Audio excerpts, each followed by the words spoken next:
Every war produces its own shadow economy, items traded, hidden, or quietly pocketed when the officers weren't looking. But World War II created something different, a global battlefield where personal objects, enemy gear, and improvised trophies circulated in ways that were simultaneously illegal, dangerous, and, at the time, completely irresistible to the men fighting in it. These weren't trinkets or bragging rights. Many soldiers kept forbidden items because they believed they were proof of survival, reminders of home, or even talismans they thought might keep them alive. And in every army, Allied, Axis, Pacific, European, commanders issued strict orders: no unauthorized souvenirs.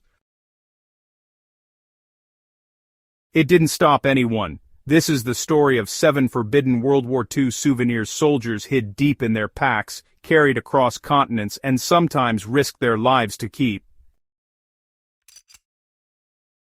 One of the most coveted, and one of the most illegal battlefield souvenirs was the enemy's pistol. Bringing home an enemy sidearm said you'd been close enough to the enemy to see his face. The problem was simple. Soldiers weren't supposed to have them. Commanders, they feared accidents, misidentification, and the black market trading rings that always cropped up around captured weapons. In some units, getting caught with an unauthorized sidearm meant losing pay or being disciplined, but soldiers kept them anyway, under floorboards, in bedrolls, or wrapped in oiled cloth inside ration tins. Many were lost during inspections, some were mailed home illegally, and, a few are still found today hidden in attics, wrapped exactly as they were nearly 80 years ago. Collecting enemy insignia wasn't just popular, it was a battlefield tradition: shoulder tabs, metal insignia, collar devices, unit patches. But by 1943 the practice became strictly regulated, or outright banned. Commanders realized that stripping insignia from the dead encouraged unnecessary risk, and in some theaters, it created tension with civilians. The rule didn't stop soldiers from doing it, but it forced them to be discreet. Patches were sewn into jacket linings or pressed between pages of pocket Bibles. Taking a flag was risky. Whether it was a Nazi banner, a Japanese regimental flag, or a divisional standard, enemy flags were considered government property. Soldiers were absolutely not supposed to claim them. The flags that did make it home were usually, smuggled in duffel bags, shipped home disguised in blankets, or even taken apart thread by thread so they could be resewn later. For some veterans, the flag wasn't a trophy at all. It was proof they had survived a specific battle, hill, or bunker that the unit, honestly, never wanted to talk about again. From Japanese invasion notes to Reichsmarks to Allied occupation currency, wartime money was supposed to be controlled, collected, and, accounted for. Soldiers were prohibited from keeping enemy currency for simple reasons: economic disruption and black market abuse. But currency is, compact, collectible, and personal. Soldiers kept it in wallets behind pictures of sweethearts or in jacket pockets next to ration stubs. So, get this. One American veteran in Italy even stitched a row of Italian lira into the hem of his greatcoat because he was totally convinced the notes would, bring him luck. The coat wasn't inspected, so honestly, it stayed there until he died.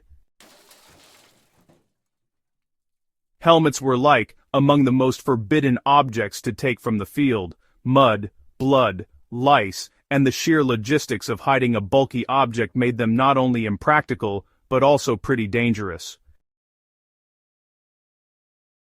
But to many soldiers, helmets, they symbolized victory or survival.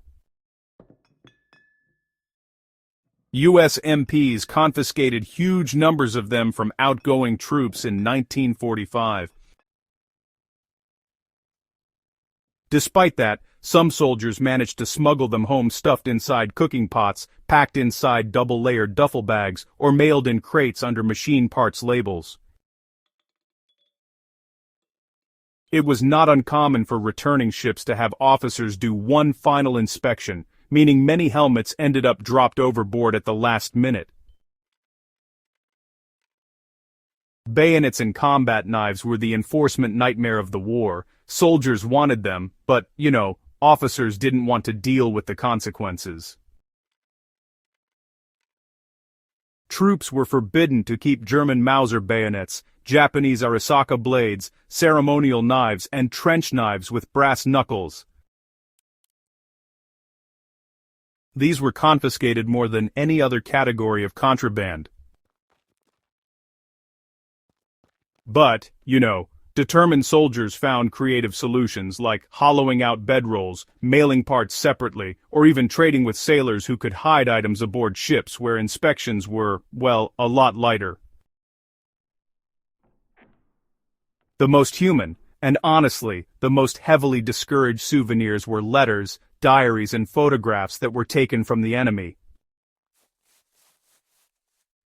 Militaries considered them disrespectful, demoralizing, and, potentially intelligence sensitive.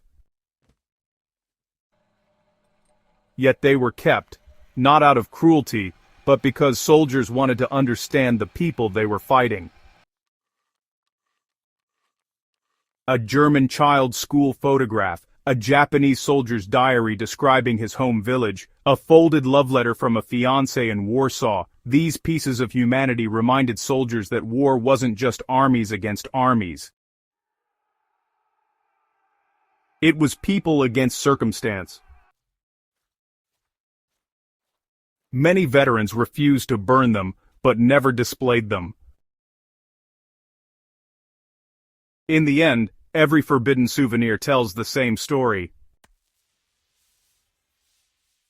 A soldier trying to make sense of a world collapsing around him, grabbing onto anything, objects, symbols, scraps of paper that could prove he survived a moment that should have killed him. That's why these items mattered, and that's why, decades later, they still sit in attics and footlockers, carrying stories that outlived the men who hid them.